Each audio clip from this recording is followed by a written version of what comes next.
गुरुच्या मुखवट्यामागे घाणेरडा चेहरा. विद्यार्थिनी प्रकरणी मुख्याध्यापक अटकेत. गुरु शिष्य नात्याला काळीमा फासणारी धक्कादायक घटना यवतमाळ जिल्ह्यात उघडकीस आली आहे.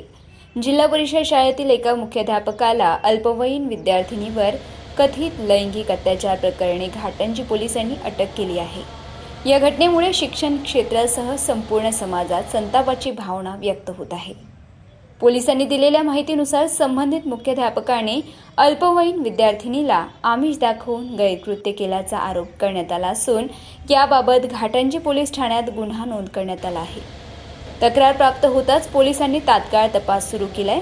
दरम्यान आरोपी मुख्याध्यापक नागपूर येथे टीईटी परीक्षेसाठी गेल्याची माहिती पोलिसांना मिळाल्यानंतर विशेष पथक त्याच्या मागावर ठेवण्यात आले.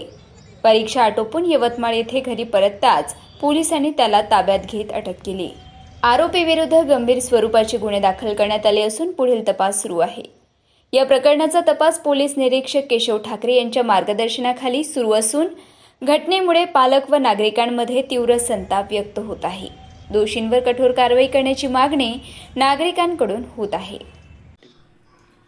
काल पोलीस स्टेशन घाटंजीला पोक्सो कायदा अंतर्गत एक बलात्काराची तक्रार प्राप्त झाली.